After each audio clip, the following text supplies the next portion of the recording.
ketemu lagi ya di bimbel SSC. Oke, kita lanjutkan materi kita yang kemarin ya. Jadi di sini kita akan lanjutkan materi apa sih kemarin itu tentang, masih ingat nggak tentang apa kemarin? Gravitasi ya, kalau nggak salah. Iya, Pak. Nah, itu kita lanjutkan saja materinya. Jadi ini Bapak share screen dulu.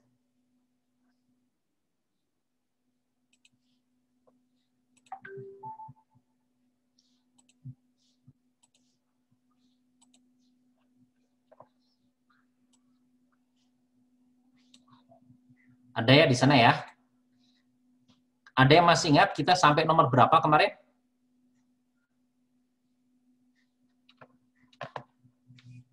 Siap, lupa.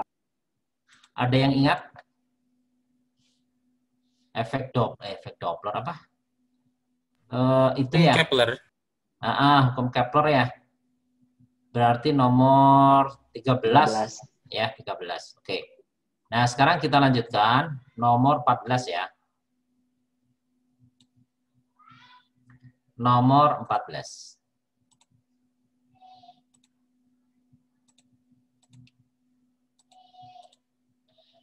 Oke, kelihatan di sana nomor 14?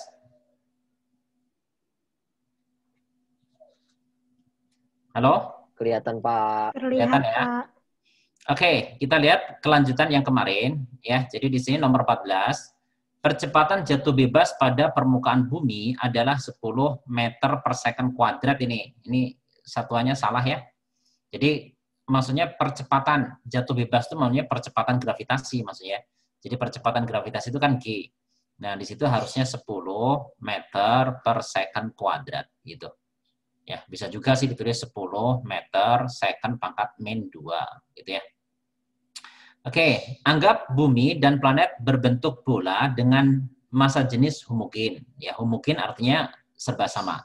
Percepatan jatuh bebas pada planet yang memiliki massa sama dengan massa jenis memiliki massa sama dan massa jenis 4 kali dari bumi. Nah, jadi di sini massanya sama ya.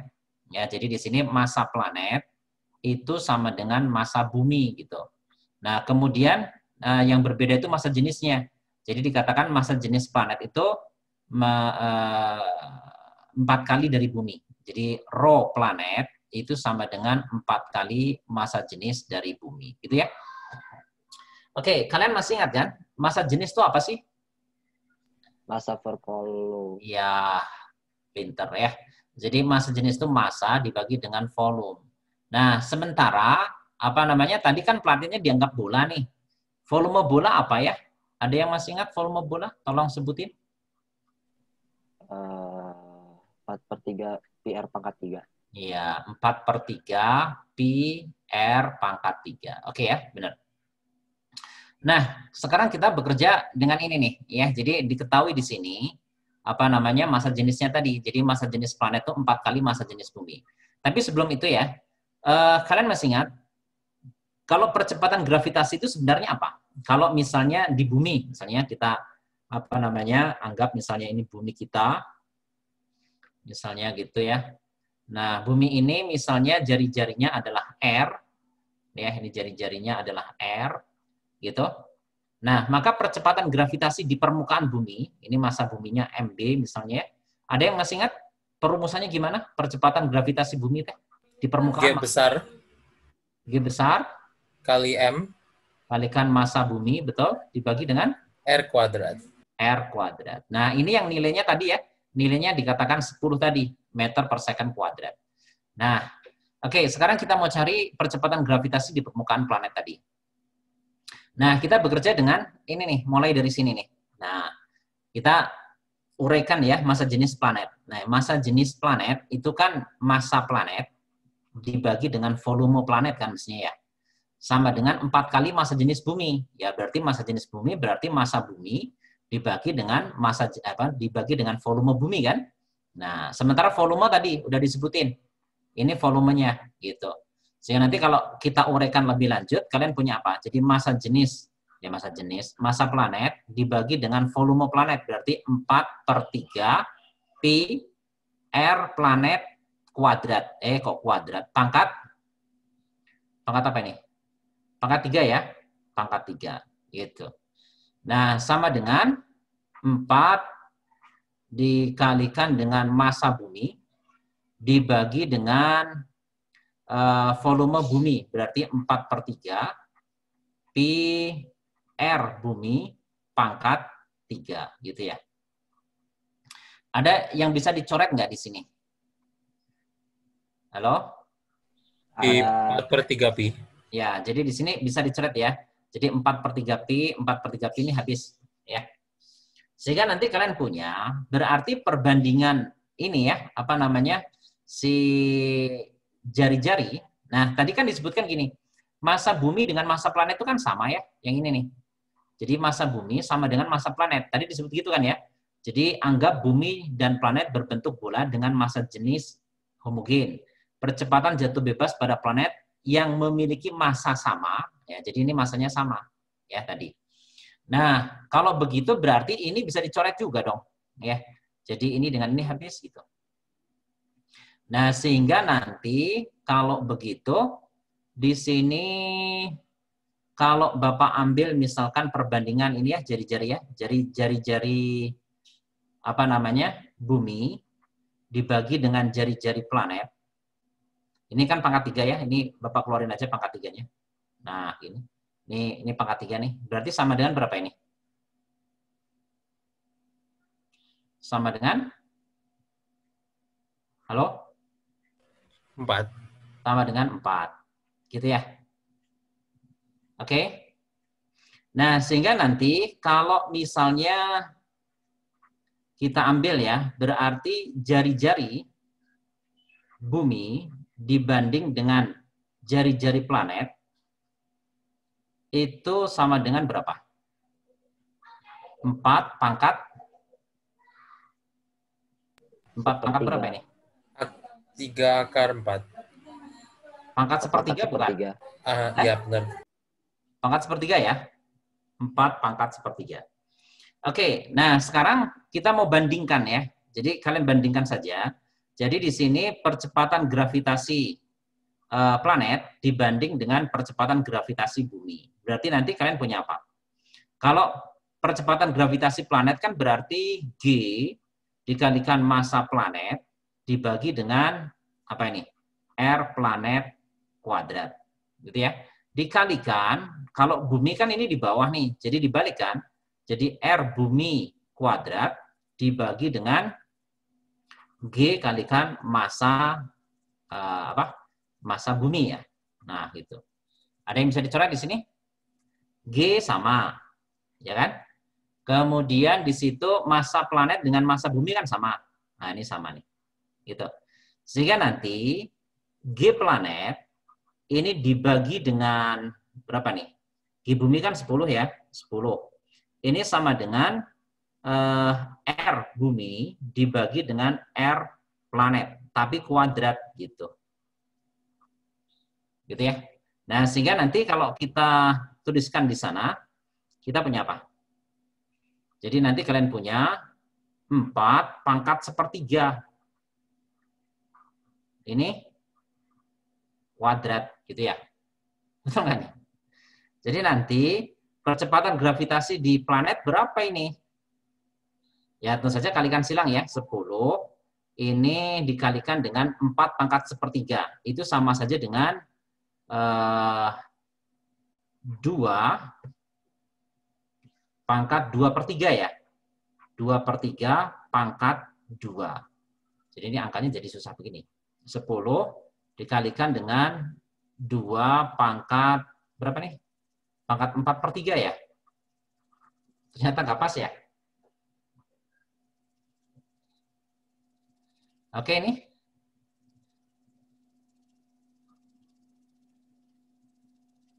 Di situ udah bener kan ya, massa jenisnya 4 kali kan ya. Jadi massa jenisnya 4 kali dari bumi. Benar ini mah.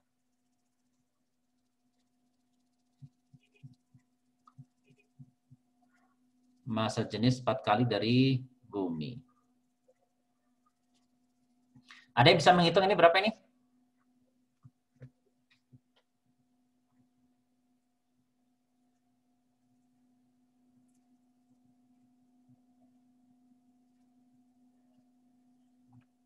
2 pangkat 4/3.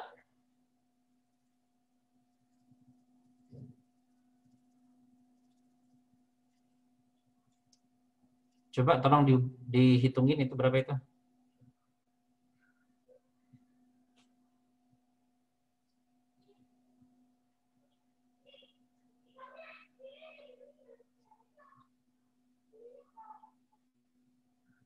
Di sana kalau dihitung ya, dihitung itu sekitar 5,3 ini. Dikalikan 10. Jadi sekitar 53 meter per second kuadrat. Tapi nggak ada ya di situ ya. Di sini nggak ada di opsi.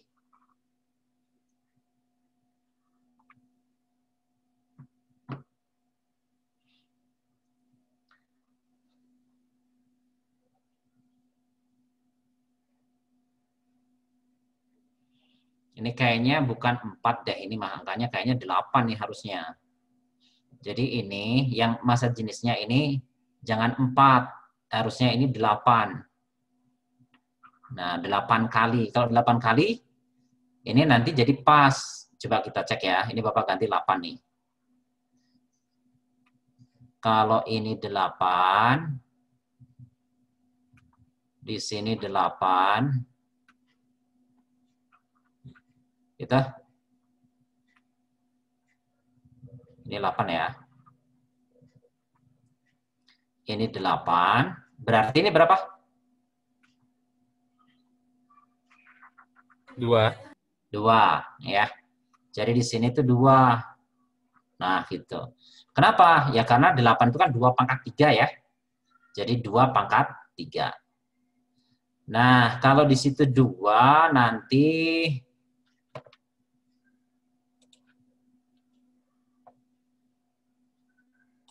ini Bapak hapus saja.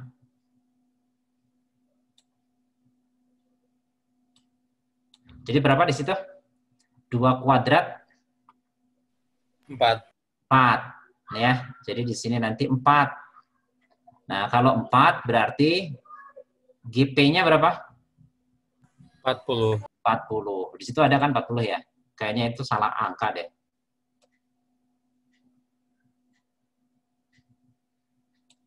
Ini Bapak hapus saja ya. Nah, jadi nanti di sini hasilnya adalah 40. Oke ya, diralat saja itu. Jadi itu salah. Jadi 40 meter per second kuadrat. Gitu. Tapi ini tadi ya, jadi bukan 4 kali. Jadi massa jenisnya itu 8 kali dari bumi. Ya, jadi angka 4 di sini diganti 8. Oke, ada pertanyaan soal nomor 14?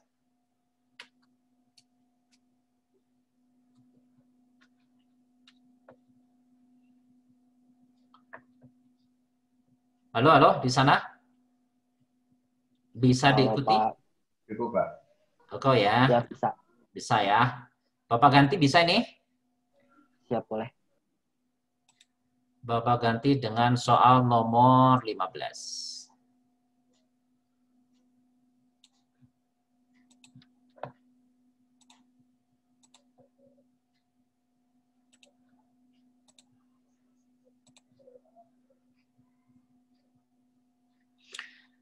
Oke, jadi di sini nomor 15. Planet X memiliki jari-jari 2 kali planet Y. Jadi di sini jari-jari planet X itu sama dengan 2 kali jari-jari planet Y gitu. Dan keduanya disusun oleh materi-materi dengan massa jenis sama ya. Nah, jadi di sini dikatakan massa jenisnya sama. Jadi rho planet X ini sama dengan rho planet Y. Jadi keduanya disusun oleh materi-materi dengan massa jenis sama. Jadi massa jenisnya sama. Perbandingan percepatan jatuh bebas pada permukaan X dan Y adalah. Jadi di sini yang ditanyakan perbandingan percepatan jatuh bebas. Itu maksudnya percepatan gravitasi. Jadi G di planet X dibanding G di planet Y. Gitu ya. Kayak tadi ya, ini ya. Jadi kalau G di planet X, ya tentu saja G kalikan massa planet X dibagi dengan jari-jari planet X kuadrat. Nah, dikalikan dengan di planet Y, berarti dibalik ya. Jadi nanti R planet Y kuadrat dibagi dengan G dikalikan dengan massa planet Y, gitu ya. Oke, jadi nanti di sini yang bisa kita tuliskan, nanti G-nya habis, gitu. Kemudian ini bisa kita tuliskan gini saja, jadi MX dibanding dengan MY, gitu. Kemudian di situ tinggal RY dibanding dengan RX. Jangan lupa ini ada di dalam kuadrat, gitu. Nah, kalian gunakan yang ini. RX sama dengan 2RY. Jadi nanti kita punya apa? Jadi nanti kita punya MX dibanding dengan MY. Ini RY, RX-nya diganti. RX-nya itu 2RY. 2RY, gitu ya. Jangan lupa ini kuadrat. Nah, ini kalau disederhanakan, RY-nya habis ya. Habis. Nah, nanti tinggal 2 dikuadratin jadi 4 ya. Tapi ini di bawah ya, jadi 1/4. Jadi nanti kalian tuliskan gini aja, 1/4 dari perbandingan MX dibanding dengan MY. Gitu ya. Jadi kalian tinggal mencari bagian yang ini saja. Jadi MX dibanding MY. Dari mana kita dapatkan perbandingan itu? Ya, dari satu ini yang belum kita uraikan. Nah, jadi massa jenis kan tadi ya, apa rumusnya? Jadi massa planet X dibanding dengan volume. Volume tadi kan 4/3 pi Rx pangkat 3, gitu ya. Sama dengan di sini nanti MY dibanding dengan 4/3 pi RY pangkat 3, gitu ya. Jadi nanti 4/3 pi-nya habis. Kemudian kalian punya nanti kalau MX dibanding dengan MY, ini jadi apa nih? Kalau MX dibanding MY, ayo. Di sebelah kanannya apa? RX pangkat 3. Ya, RX pangkat 3 dibanding dengan RY. RY ya, pangkat 3 gitu ya. Nah, pangkat 3-nya ini Bapak keluar ini. Nah, gitu. Nah, tadi kan si RX-nya itu 2RY. Ya. Jadi RX-nya itu 2RY. Jadi kalian ganti saja, nanti kalian punya ini 2RY gitu kan ya, dibagi dengan RY, ini pangkat 3 gitu. Jadi nanti RY-nya habis. Ini habis ya. Jadi 2/3 tadi berapa? 2/3 adalah? Halo? 8. 8 ya. Nah, ya sudah. Berarti nanti ini sama dengan 1/4 dikalikan 8. Nah, 1/4 kali 8 berapa? 2. 2 ya. Jadi 2/1. Gitu ya. 2/1 berarti C ya jawabannya. Oke, begitu. Yang kurang jelas tanyakan. Kemudian yang namanya ya, namanya belum pakai notes, tolong di rename supaya menggunakan notes ya, biar Pak Asep gampang untuk mengentry apa namanya absennya. Jadi nanti kalian nggak di absen nanti kalau nggak pakai notes di depannya. Ya, jadi tolong di rename sehingga semuanya menggunakan notes di depan namanya.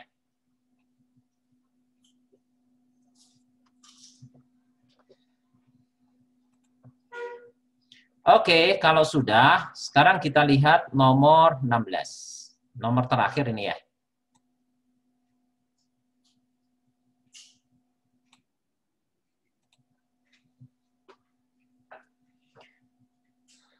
Ini bisa Bapak hapus ini? Bisa, Pak. Bisa ya.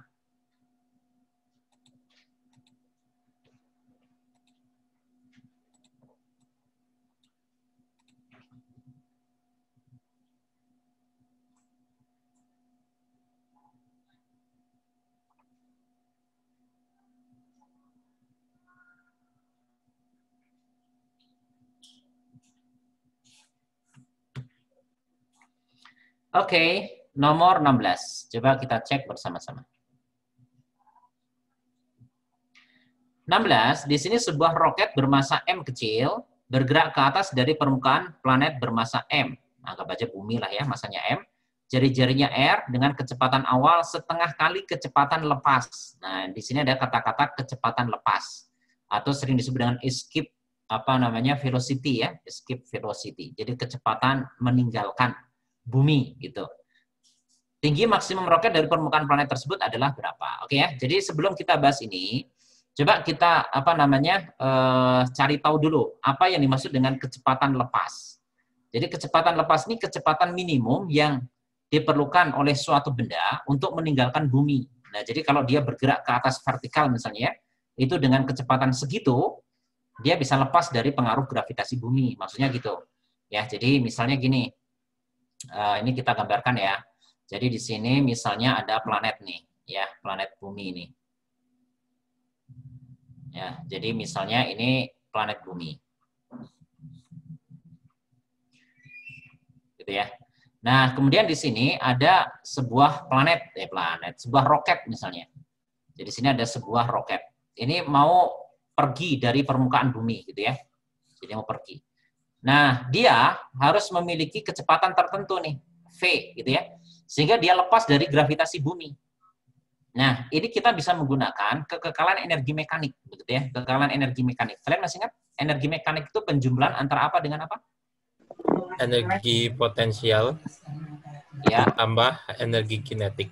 Ya, jadi energi potensial ditambah dengan energi kinetik gitu. Nah, di sini energi potensialnya yang ini ya, ini kita gunakan yang rumus aslinya. Energi potensial bumi ya, itu sama dengan apa? G dikalikan dengan M besar dikalikan dengan M kecil. Jadi M besar itu maksudnya massa buminya ya. Kemudian M kecilnya itu massa bendanya ini. Ini massanya M kecil. Gitu. Dibagi dengan R tanpa kuadrat ya. Kalau kuadrat kan gaya. Nah, kalau energi potensial seperti ini. Nah, di sini ada tanda minus. Nah, minus itu artinya untuk memindahkan benda itu keluar atau menjauhi bumi itu perlu usaha. Tapi sebaliknya nggak perlu. Nah, itu arti tanda minus di sini. Nah, kalau energi kinetik kan kalian udah tahu ya, energi kinetik biasa ya, ini setengah mv kuadrat, gitu ya. Nah, jadi awalnya si roket ini punya energi potensial dan energi kinetik, kan dia harus punya kecepatan kan ya. Jadi di sini nanti energi mekanik 1 itu harus sama dengan energi mekanik 2, gitu ya. Energi mekanik 1 ya terdiri dari energi potensial karena dia di permukaan ya, kalau jari-jari bumi itu R ya, karena ini jari-jarinya kan R ya. Nah, ini R. Maka energi potensialnya yaitu tadi ya. Jadi min G massa bumi kalikan massa roket dibagi dengan jari-jari bumi. Nah, kemudian ditambah energi kinetik. Energi kinetiknya kan dia punya kecepatan V kan ya, massa dia sendiri M kecil. Jadi setengah M kecil dikalikan dengan V kuadrat. Sama dengan, nah, ini lepas dari bumi. Kalau lepas, itu artinya si R-nya, jadi jarak dari pusat, itu bisa dikatakan tak hingga. Artinya juga lepas dari bumi kan ya. Udah lepas, berarti R-nya tak hingga. Jadi sesuatu dibagi tak hingga, itu bisa dianggap 0. Gitu. Nah, kalau sudah lepas dari bumi, ya kecepatannya habis. Ya, kecepatannya habis, begitu ya. Jadi ini bisa dikatakan 0. Nah, di situ 0. Sehingga nanti kalau kalian pindahkan salah satu komponen atau suku ini ke sebelah kanan, nanti kalian punya begini, setengah mv kuadrat itu sama dengan G besar kalikan massa bumi kalikan massa benda dibagi dengan R gitu. Ada yang bisa disederhanakan di sini? M kecil. M-nya habis ya, M-nya habis nih. Gitu. Jadi nanti 2-nya pindahkan ke kanan, nanti kalian punya V itu sama dengan apa? 2G kalikan massa bumi dibagi dengan R. Nah, ini diakarin ya. Akar. Gitu. Nah, ini disebut dengan kecepatan lepas. Ya, atau escape velocity ya, kecepatan lepas. Nah, ini juga bisa dimodifikasi gini. Kan tadi kita sudah punya rumus gini ya. Percepatan gravitasi bumi itu di permukaan misalnya G. Ini di permukaan ya. Kan ini awalnya di permukaan tadi. Nah, ini tuh sama dengan G kalikan massa bumi dibagi jari-jari bumi kuadrat kan. Nah, sehingga nanti GM ini bisa kalian ganti menjadi apa? Ya, GR kuadrat. Nah, kalau ini digantikan ke rumus ini, nanti kalian punya apa? Nah, nanti bisa dituliskan akar 2GM. Nah, GM-nya itu GR kuadrat dibagi dengan R misalnya ya. Nah, nanti ini bisa juga dinyatakan dengan akar 2GR jadinya. Ya, jadi di situ ada 2GR. Jadi akar 2GR. Nah, gitu ya. Nah, jadi tapi G-nya itu maksudnya percepatan gravitasi di permukaan ya. Jadi di permukaan bumi. Percepatan gravitasi di permukaan bumi yang nilainya 10 itu tadi. Jadi bisa pakai rumus yang ini atau pakai rumus yang ini. Tapi G-nya yang 10 ya di permukaan bumi. Oke, itu kecepatan lepas namanya. Jadi kecepatan meninggalkan bumi. Oke, nah sekarang kita akan terapkan hal yang sama, tapi kondisinya tidak lepas. Jadi di sini dia kecepatannya itu setengah kali kecepatan lepas, berarti ya setengah dari nilai ini. Ya, setengah dari nilai ini nih. Ini kan kecepatan lepas. Nah, berarti dia memiliki kecepatan setengah dari ini. Nah, terapkan rumus yang sama ya. Kekekalan energi mekanik. Sama dengan ini. Ya, sama dengan rumus yang ini. Ya. Nah, kalau kita terapkan hal yang sama, apa yang kita punya? Nanti energi mekanik 1 ya sama dengan energi mekanik 2. Nah, energi mekanik 1 sama ya. Pertama, dia punya energi potensial yang bentuknya tadi min G kalikan massa bumi kalikan massa roketnya dibagi dengan R karena awalnya di permukaan dia. Kemudian ditambah setengah mv kuadrat. Nah, si V ini kecepatan dia itu setengah kecepatan lepas tadi. Atau Bapak tulisin aja dulu lah. V kuadrat. Nah, sama dengan, nah di sini dikatakan tinggi maksimum. Tinggi maksimum itu artinya, ya sekarang dia masih punya energi potensial. Ya, jadi belum lepas dari bumi. Tapi kecepatannya sudah habis, sudah 0. Jadi nanti tinggal apa? Tinggal min G kalikan massa bumi, massa roketnya dibagi dengan, apa ya, ini kita sebut saja misalnya, R plus H di sini. Nah, kan yang ditanyakan tinggi maksimum roket dari permukaan ya. Nah, jadi R plus H. Nah, jadi H tinggi roketnya gitu. Oke ya. Nah, sekarang ini tolong diisikan yang V ini itu setengah kecepatan lepas. Jadi di sini setengah dari kecepatan lepas. Berarti setengah dari akar tadi 2 GM tadi ya. 2 GM per R gitu. Nah, itu nilai si V ini. Nilainya segini. Nah, oke ya, masukin ke situ. Nanti kalian punya apa? Nanti kalian punya min G kalikan M kecil dibagi dengan R ditambah dengan setengah M kecil. Nah, ini dikuadratin. Kalau dikuadratin jadi apa? Tolong ini dikuadratin. Jadi apa ini? 2 seperempat. Akarnya hilang ya.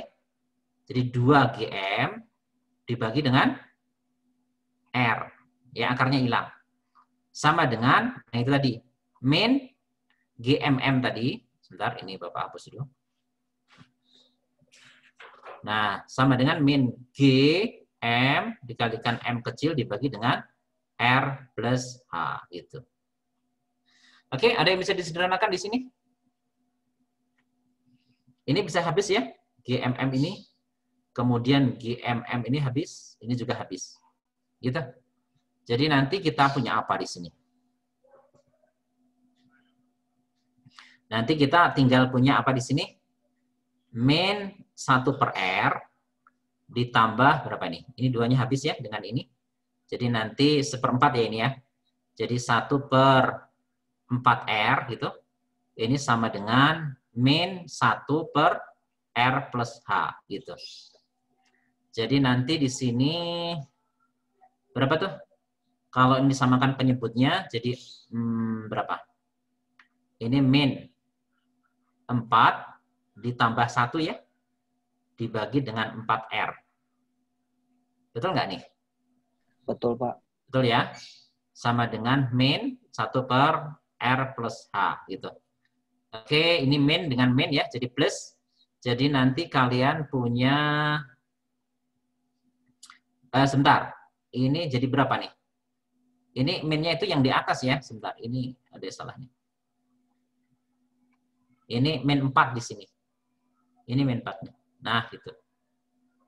Min 4. Jadi nanti kalian punya apa? Min 3 ya. Jadi min 3 per 4R. Itu sama dengan min 1 per R plus H. Nah, ini baru min dengan min jadi plus. Kali silang. 3R plus H sama dengan, plus 3H. Ini 3H ya. Nah, 3H sama dengan 4R gitu. Pindahkan R-nya ke kanan. Jadi teman punya R sama dengan 3H. Atau hanya berapa R nih? Sepertiga ya. Sepertiga R gitu. Jadi ketinggiannya cuma segitu. Kalau kecepatannya setengah dari kecepatan lepas. Jadi jawabannya E ya. Jawabannya adalah E. Oke, ini bisa difahami nggak? Jadi pertama tadi Bapak jelasin tentang kecepatan lepas. Ya, kecepatan lepas. Jadi tadi akar 2 GM per R. Nah, kemudian terapkan hal yang sama untuk kondisi nomor 16. Yang kenapa ada setengahnya pada akar 2 GM per R? Tadi kan ini diketahui dalam soal. Setengah kali kecepatan lepas. Jadi ini kan kecepatan awal dia itu setengah kali. Ya, setengah kali kecepatan lepas yang ini. Nah, makanya di sini ada setengahnya. Nah, kecepatan lepasnya kan yang ini kan? Ini kecepatan lepas.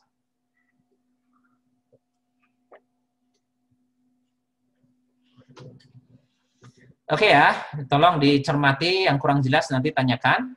Kalau perlu Bapak ulang, tapi kalau bisa dipahami ya sudah.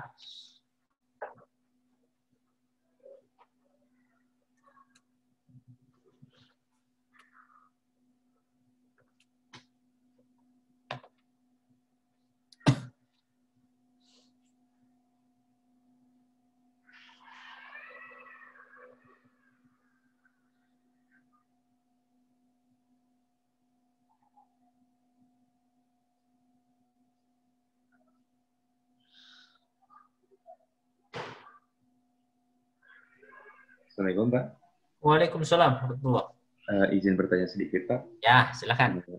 Minta penjelasannya lagi, kenapa energi potensialnya diganti dengan GMM per R? Energi potensialnya diganti dengan? GMM per R. Oh, gitu ya. Jadi sebenarnya energi potensial gravitasi memang yang ini. Jadi, energi potensial gravitasi yang kita punya itu aslinya memang rumusnya itu. Kok yang kita kenal bukan itu ya? Nah, jadi energi potensial gravitasi yang aslinya ya itu adalah berbentuk ini tadi. Jadi energi potensial gravitasi itu min G M massa bumi ya dikalikan massa benda dibagi dengan R gitu. Nah, kok yang kita kenal selama ini energi potensial gravitasi itu adalah MGH, ya kan? Nah, sebenarnya ini acuannya berbeda. Jadi kalau yang aslinya ini, itu energi potensial yang sesungguhnya ini. Ya, energi potensial yang sesungguhnya itu ini. Tapi kenapa rumusnya jadi MGH? Itu sebenarnya kita menganggap energi potensial gravitasi itu 0 di permukaan. Jadi ketinggiannya 0 ya. Jadi kita menganggap energi potensial gravitasi itu 0 di permukaan. Jadi kita acuannya permukaan begitu. Karena kan kita hidup di bumi ini kan ya di permukaan bumi ini kan. Jadi kita acuannya di situ. Jadi acuannya itu kita di permukaan. Nah, tapi aslinya mah tidak begitu. Aslinya yang ini. Kalau kita sudah bicara soal makroskopis, jadi kita bandingkan dengan benda-benda yang ya keterkaitannya dengan benda di luar bumi begitu. Nah, itu energi potensialnya yang aslinya yang ini. Yang min GMM per R ini. Nah, sementara kalau dalam mekanika selama ini, kita acuannya itu adalah permukaan bumi. Jadi, di bumi itu kita anggap energi potensial gravitasinya itu 0, gitu.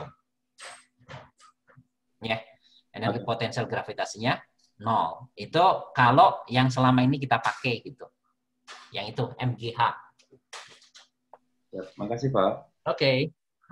Ya nanti kalau misalnya ada waktu mungkin ya suatu saat mungkin perlu kita bahas khusus ini ya. Jadi bagaimana sih yang ini kok terus jadi ini gitu. Nah, ini jadi ini.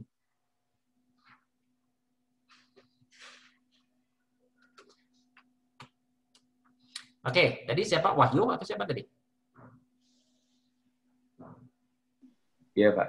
Ya, oke ya, terima kasih Wahyu. Pertanyaan yang bagus.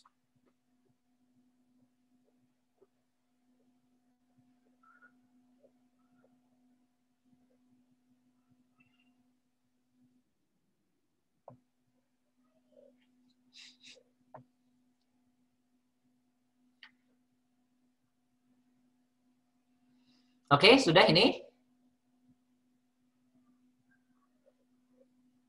Atau belum? Masih ada pertanyaan? Nah, kita kalau sudah selesai bagian yang ini, kita lanjutkan saja ya. Materi kelas 11-nya, kita mengulang saja. Jadi nanti di sekolah pun seperti yang Bapak sampaikan di sesi pagi tadi, kita usahakan materi kelas 12 segera selesai ya di bulan ini. Ya, semaksimal mungkin diusahakan selesai materi fisika di bulan Januari. Nanti masuk ke bulan Februari, kita sudah full mempersiapkan diri materi UTBK. Ya. Jadi nanti yang kita bahas adalah soal-soal yang ya terkait dengan UTBK ya. Jadi kita mengulang lagi mulai dari kelas 11. Ya meskipun di SSC sudah mengulang. Jadi semakin sering kita bahas kan mudah-mudahan semakin banyak yang diingat gitu ya.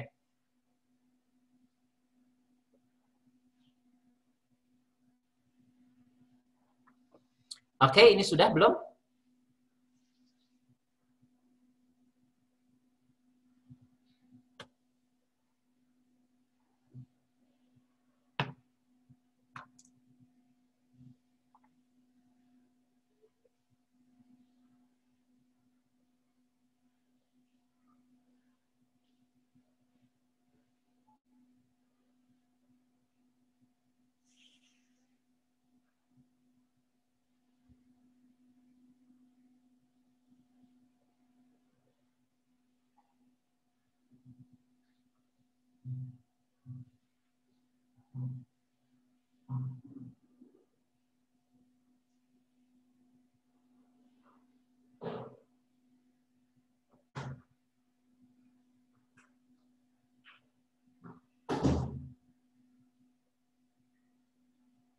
Kalau sudah bilang ya.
Sudah belum? Sudah. Sudah ya. Kalau sudah, ini Bapak lanjutkan saja materinya. Jadi kita akan bahas materi tentang dinamika rotasi, ya, dinamika rotasi.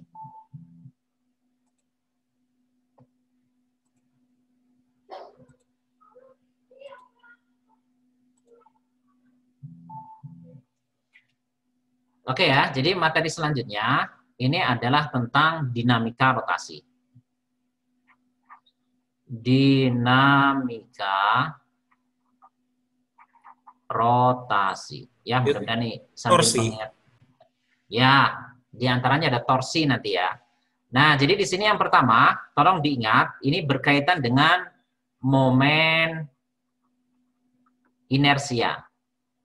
Masih ingat gak ini? Momen inersia. Momen inersia lambangnya apa ya? I. Betul, lambangnya I, gitu ya. Ini momen inersia. Jadi dia besaran yang mirip dengan massa sebenarnya. Jadi kalau pada gerak translasi kita punya massa, maka pada gerak rotasi ada momen inersia. Ya, jadi menunjukkan kelembaman atau kemalasan. Ya, kemalasan itu maksudnya ya ukuran kesulitan untuk mengubah kondisi geraknya. Ya, jadi kalau masanya besar, itu untuk menjadikan dia diam menjadi bergerak, itu semakin sulit. Nah, itu ukurannya massa. Ya, jadi ukuran kesulitan itu namanya massa. Ya.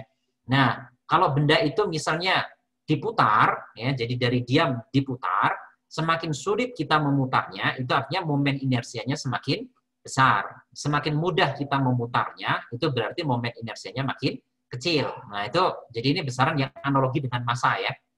Kalau pada gerak translasi. Oke, jadi momen inersia ini kalau kita lihat di sini tergantung jenis bendanya.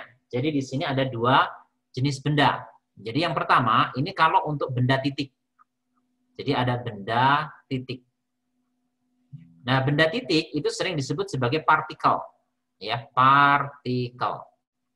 Ya, benda titik atau partikel.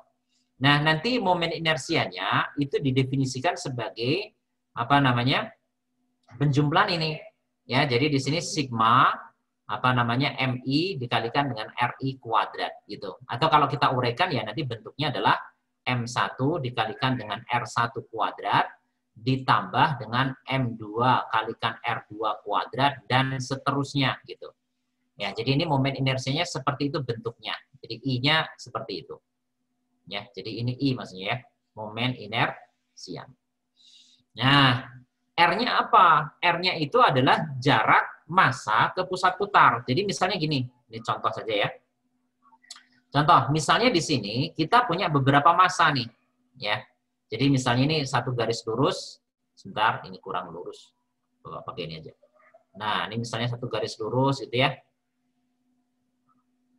Nah, kemudian di garis ini ada beberapa massa misalnya.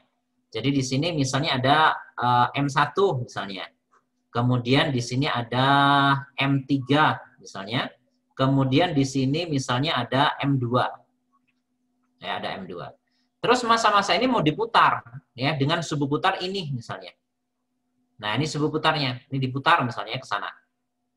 Jadi arah muternya nggak berpengaruh. Nah, nanti berapa momen inersia sistem ini? Nah, nanti M-nya ya tinggal menggunakan rumus ini tadi ya. Kalian tinggal menggunakan rumus ini. Gitu. Terus R-nya yang mana? R itu jarak antara massa ke pusat putar. Jadi kalau M1 ya berarti R-nya yang ini. Nah, ini berarti R1 gitu. Kalau ini berarti ya R2-nya yang ini. Ini R2. Gitu. Kalau M3 ini R-nya. Nah, ini R3-nya.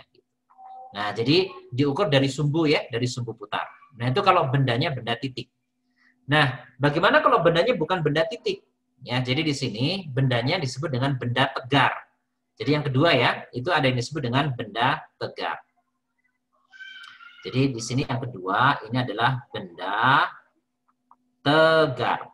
Nah, benda tegar. Jadi benda tegar itu ya benda maksudnya ya, benda 3 dimensi gitu. Nah, itu benda. Nah, kalau benda tegar, nanti momen inersianya itu bentuknya adalah I itu sama dengan integral. Ya, jadi integral R kuadrat dm. Nah, jadi ini definisinya. Cuman di sini kalian nggak terlalu nggak usah dipusingkan dengan bentuk integral ini. Nanti yang jelas, nanti yang harus kalian ingat ini 3 jenis benda aja.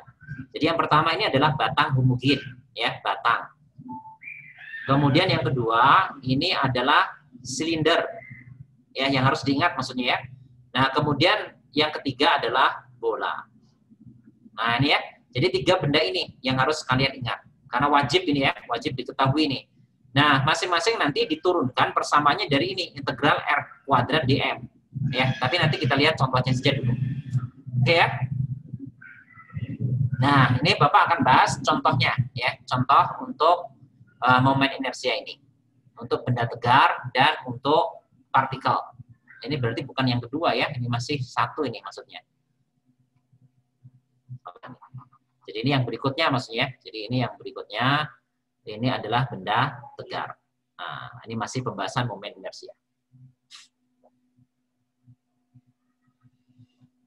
Oke, ada pertanyaan sampai situ? Kalau tidak ada, Bapak kasih contoh nih.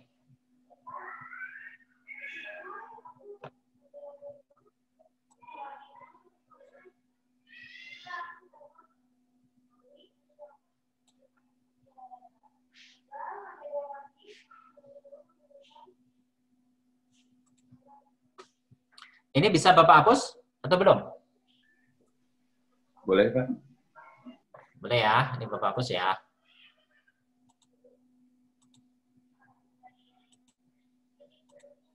Nah, oke, ini kita lihat contoh ya. Nomor 1.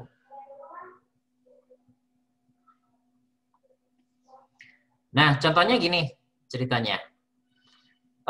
Perhatikan gambar berikut. Jadi di sini ada 3 buah massa, MA, MB, MC ada ya, semuanya ada di situ. Diletakkan pada titik sudut segitiga sama kaki pada bidang XY. Jadi bidang XY itu maksudnya ya bidang ini maksudnya ya, bidang kertas ini tuh bidang XY. Jadi ke sana biasanya ini sumbu Y gitu ya, ke sana sumbu X gitu. Nah, kemudian dengan ukuran seperti pada gambar. Jika kawat penghubung ketiga massa tersebut dianggap sangat ringan, sehingga massanya dapat diabaikan, jadi kita cuma konsentrasi pada benda A, B, C gitu ya. Tentukan momen inersia sistem terhadap sumbu putar yang melalui titik B tegak lurus bidang. Nah, jadi sumbu putarnya dari sini. Tegak lurus bidang. Ya, jadi artinya nusuk gitu ya. Jadi sumbunya itu nusuk ke dalam bidang kertas. Nah, kemudian diputar. Nah, kalau diputar begini, ya diputar ke sana atau berbalik arah juga nggak apa-apa. Nah, itu sumbunya. Nah, berarti RA-nya yang mana? Ada yang bisa jawab? RA-nya berapa? Sekarang pusat putarnya di B. Ini pusat putarnya di sini. Berarti RA-nya yang mana? Yang 2 meter, Pak. 2 meter. 2 meter, benar. Yang sana ya. Jadi ini nih. Dari sini sampai sini. Nah, ini RA. Ya, jadi jarak massa ke pusat putar ya. Jadi itu RA-nya. Jadi RA-nya itu sama dengan 2 meter. Kalau RC-nya yang mana? 2 meter. 2 meter juga. Yang ini ya. Jarak ini ke sini. Nah, ini ke sini ya. Itu RC. Nah, jadi yang ini ya. Ini ke sini.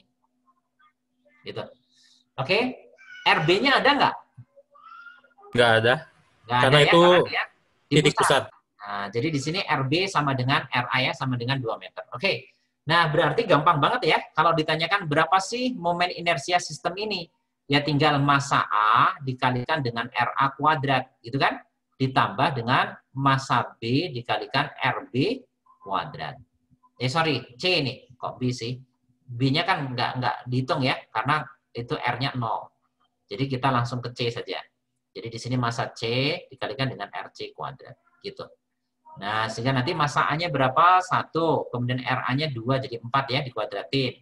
Massa C-nya adalah 3, dikalikan 4 juga kan?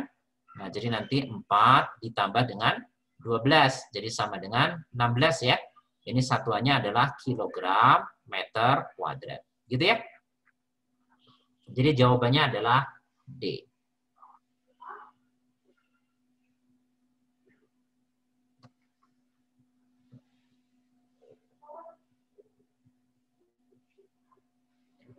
Oke, bisa dipahami?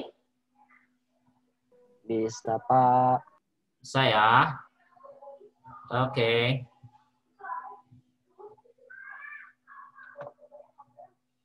Kalau itu bisa, kita akan lihat yang kedua ya. Nomor 2 ini tentang batang homogen.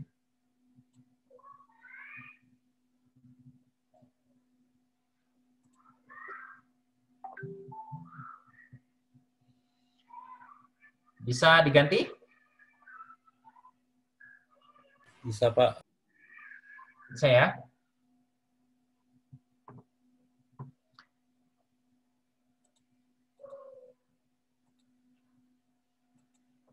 Nah, ada batang homogen seperti ini. Sebentar nih, opsinya belum ke copy.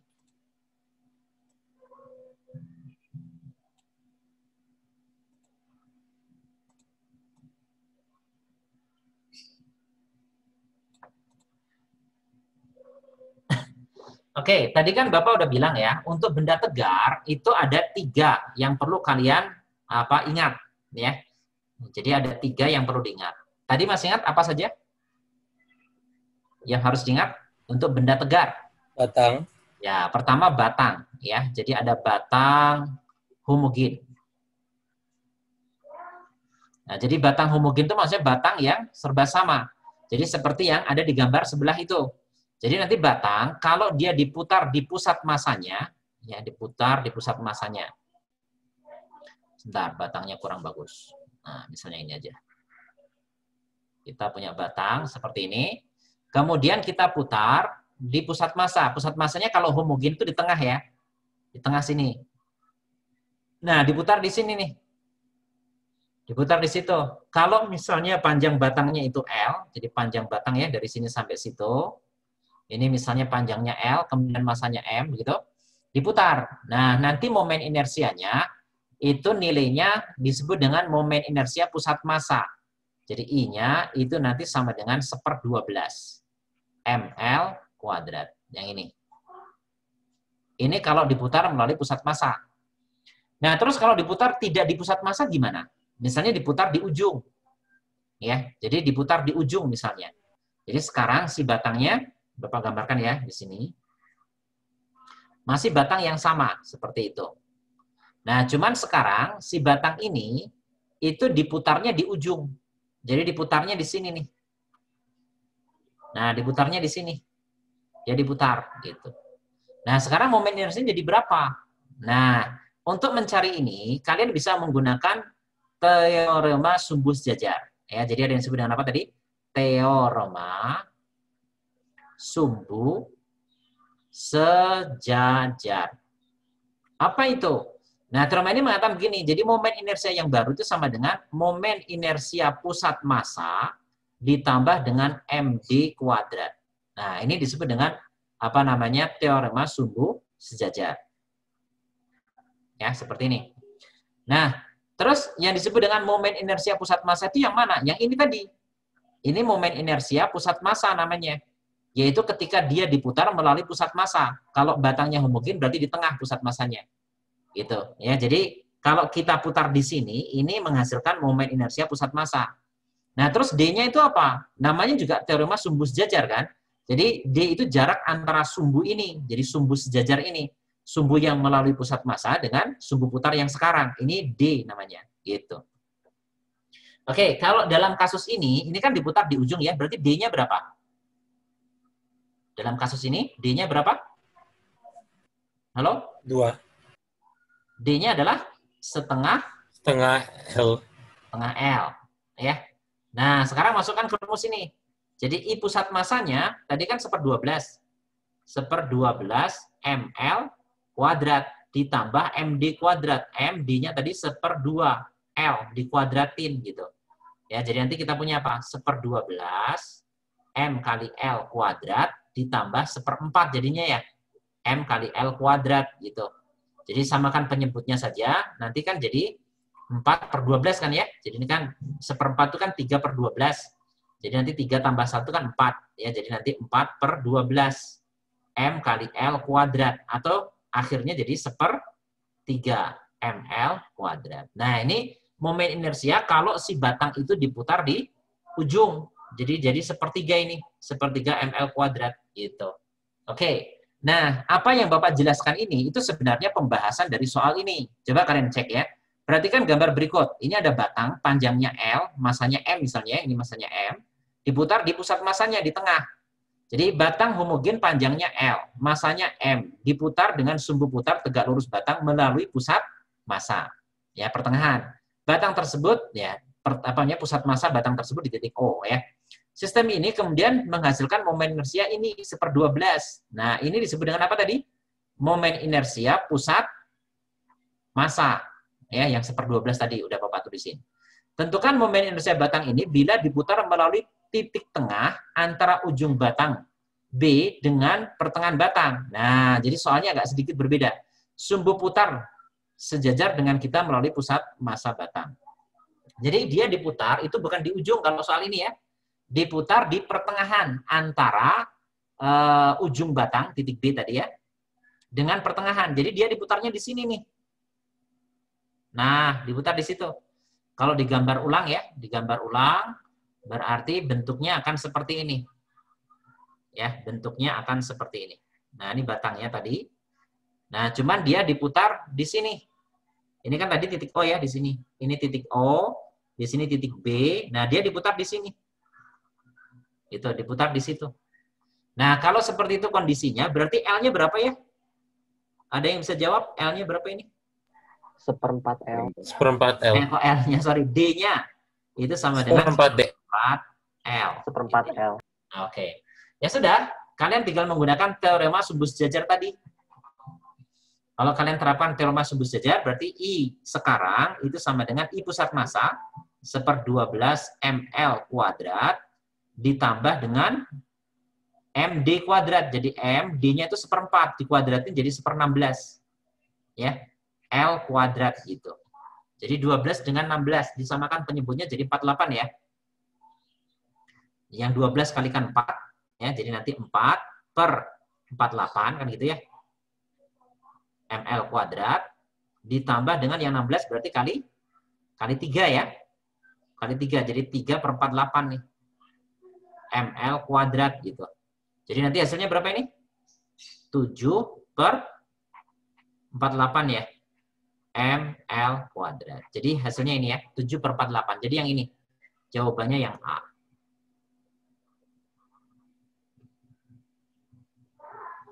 Oke, nomor 2 bisa difahami nggak ya? Bisa Pak, insya Allah. Insya Allah bisa ya. Yang kurang jelas ditanyakan.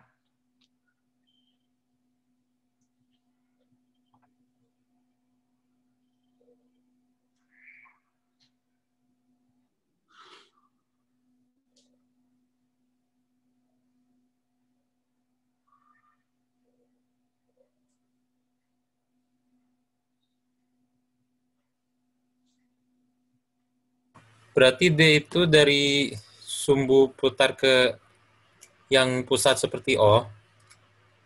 Yang D. Yang ya, D itu ya tadi jarak antara sumbu putar ke sumbu putar pusat massa. ya. Jadi sumbu putar yang baru maksudnya ya, ke sumbu putar pusat massa itu D.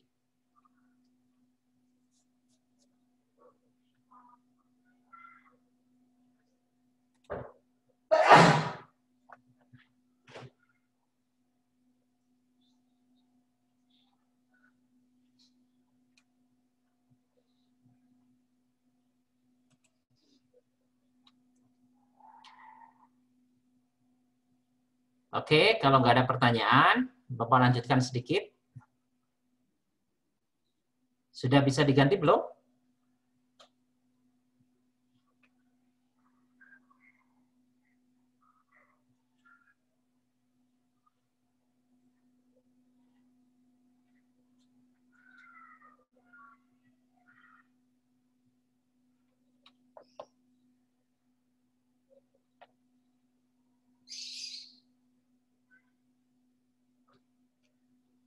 Kalau sudah bilang ya.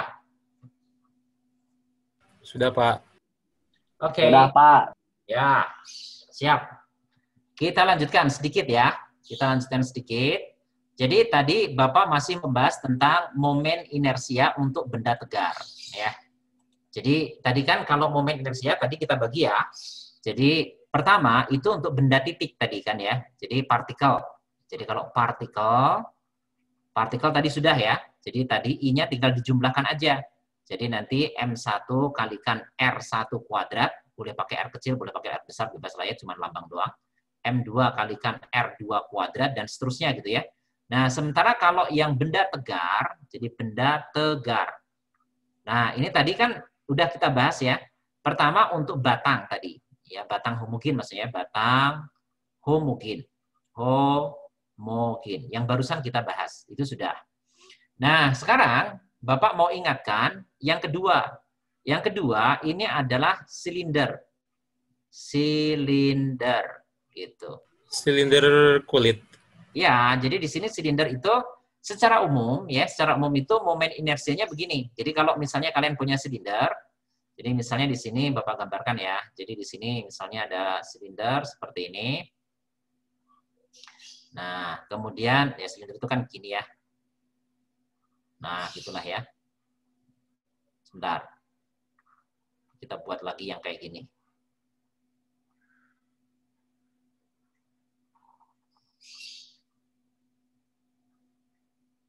Nah, gitulah ya, kira-kira.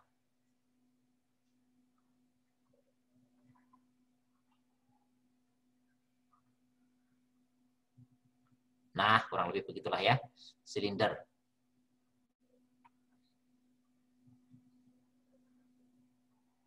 Nah, ini diputar di sini nih. Diputar di sumbu silindernya. Di sini diputarnya. Nah, jadi diputar begini ya. Diputar begitu. Nah, silinder ini, kalau misalnya dia punya ketebalan nih ya. Jadi dia punya ketebalan seperti ini. Nah, jadi ada tebalnya nih. Nah, jadi di sini, misalnya cuman segini nih. Sebentar, ini tebalnya segini. Nah, jadi silinder ini bolong gitu ya. Nah, gitu. Nah, kalau silindernya misalnya di sini masanya anggap saja M. Kemudian jari-jari yang di dalam, ini R1, jari-jari yang luar ini sebut saja misalnya R2 ya. Ini R2, yang di dalam sini sebut saja R1 gitu. Nah, nanti momen inersianya, I-nya itu bisa dinyatakan dengan ini. Setengah M, M-nya massa silinder ya.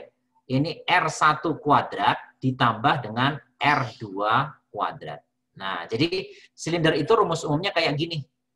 Ya, jadi kayak gini nih rumusnya. Nah, dari sini nanti kita bisa bagi-bagi. Pertama, bagaimana kalau misalnya R1-nya 0? R1 sama dengan 0. Kalian bisa bayangin nggak? Kalau R1-nya 0, berarti kan padat kan si silinder itu kalau R1-nya 0? Nggak ada lubangnya sama sekali, betul nggak? Halo? Bisa dibayangkan itu? Ya. Kalau R1-nya 0? Full, bisa Pak. Ya, full, maksudnya full isi gitu ya, nggak ada lubangnya sama sekali. Nah, ini kita sebut sebagai silinder pejal. Ya, jadi padat silindernya. Nah, kalau R1-nya 0, ya berarti nanti I-nya jadi apa? Ya, I-nya menjadi setengah M R2 kuadrat. R-nya cuma 1, sebut saja R kuadrat. Nah, ini untuk silinder pejal. Ya, jadi ya R2-nya itu R maksudnya. Ya, jadi R2-nya kita sebut saja R gitu. Nah, itu namanya silinder pejal kalau R1-nya 0. Oke ya. Nah, kemudian bagaimana kalau misalnya R1 itu sama dengan R2? Nah, coba kalian bayangkan ya, R1-nya membesar terus sama dengan R2. Kira-kira jadi silinder apa itu? Jadi apa? Berongga. Ya, jadi berongga, jadi kulit nanti. Jadi kulit silinder. Nah, kalau kulit silinder, ya berarti karena R1 sama dengan R2, ya sebut saja sama dengan R misalnya ya. Ini sama dengan R, begitu. Ya nanti R tambah R, jadi R kuadrat tambah R kuadrat, berarti 2R kuadrat kan. Jadi setengahnya nanti habis. Jadi I-nya menjadi MR kuadrat. Nah, ini untuk silinder tipis atau kulit silinder. Ya. Nah, jadi rumus umumnya seperti ini untuk silinder. Nah, kemudian kalau silinder pejal ini, kalau silinder tipis ini gitu. Ya, tapi asalnya mah dari sini. Dari satu rumus ini ya. Nah, rumus yang ini aja. Kalian ingat. Kemudian kalian lihat kasusnya. Ya, kalau kasusnya silinder pejal, ya berarti itu tadi R1-nya jadi 0 gitu ya. Jadi pejal. Kalau R1 sama dengan R2 itu berarti jadi kulit silinder. Oke, bisa difahami nih? Bisa, Pak. Saya, oke. Oke, ini sudah jam 5.47 ya. Oke, jadi ini kayaknya sampai sini dulu. Insya Allah nanti kita lanjutkan lagi, masih berkaitan dengan dinamika rotasi. Oke ya? Insya Allah pekan depan kita lanjutkan lagi. Mudah-mudahan semuanya tetap sehat, ya, tetap semangat belajarnya. Ya, semoga semuanya sukses nanti ya di baik jalur yang senam PTN, SNMPTN maupun UTBK. Oke ya? Sampai di sini dulu. Assalamualaikum warahmatullahi wabarakatuh.